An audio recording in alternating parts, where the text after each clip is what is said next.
سامعین السلام علیکم ورحمۃ اللہ وبرکاتہ۔ آج میں آپ لوگوں کے لیے دولت کے معاملے میں ایک بہت پاورفل وظیفہ لے کر حاضر ہوئی ہوں۔ یہ وظیفہ اتنا پاورفل اور لاجواب ہے کہ اس کے ذریعے جس شخص نے بھی اللہ پاک سے جو کچھ مانگا ہے، رزق کے معاملے میں اللہ پاک سے نعمت مانگی، اللہ پاک نے اس کو عطا فرمائی ہے۔ یعنی کہ یہ وظیفہ اتنا لاجواب اور پاورفل ہے کہ جو شخص یہ پڑھے گا اس کو بہت زیادہ فائدہ ملے گا۔ جن گھروں میں افاقہ ہے، جن کے پاس رزق نہیں ہے، جن کی جیبیں خالی ہیں اور ان کے پاس کھانے پینے کے لیے کچھ نہیں ہے، ان کے لیے یہ لاجواب وظیفہ ہے۔ آپ نے وظیفہ شروع کرنے سے پہلے جو ہے 5 وقت کی نماز پابندی سے ادا کرنی ہے اور 5 وقت کا نمازی آپ نے بن جانا ہے اور نماز کو کسی صورت میں بھی نہیں چھوڑنا۔ اس کے بعد آپ وظیفہ شروع کریں تو انشاءاللہ بہت فائدہ ہوگا۔ وظیفہ شروع کرنے سے پہلے اول و آخر 3 بار درود ابراہیمی پڑھیں۔ درود ابراہیمی پڑھنے کے بعد آپ نے یہ دعا پڑھنی ہے: بسم اللہ الرحمن الرحیم، حسبنا اللہ ونعم الوکیل۔ ہمیں اللہ ہی کافی ہے اور وہ بہترین کارساز یعنی کہ کام بنانے والا ہے۔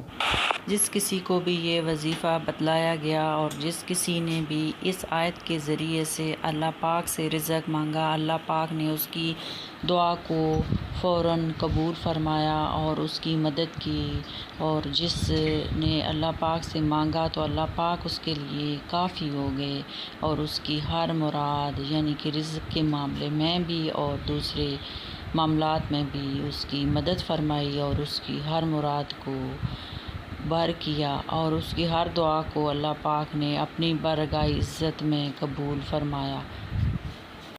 اللہ پاک ہر شخص کے بگڑے ہوئے کاموں کو بنانے والا اور کارساز ہے اور اللہ پاک ہر معاملے میں اس کے لیے کافی ہو جاتے ہیں، انسان کی ہر معاملے میں مدد فرماتے ہیں، اس کے پاس بے بہا رزق اور خزانے ہیں۔ اور جب انسان اللہ پاک سے حسبنا اللہ ونعم الوکیل کے ذریعے سے اللہ پاک سے مانگتا ہے تو اللہ پاک اس کی دعا کو فوراً قبول فرماتے ہیں اور اس کی بگڑی ہوئی حالت کو سنوار دیتے ہیں، یعنی کہ اس کے پاس مال و دولت کی بہت کثرت کرتے ہیں اور اس شخص کے پاس بہت زیادہ مال اور دولت آ جاتی ہے۔ جو شخص حسبنا اللہ ونعم الوکیل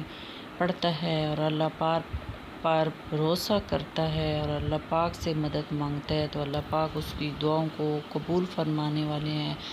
اور آپ بھی یہ وظیفہ کریں،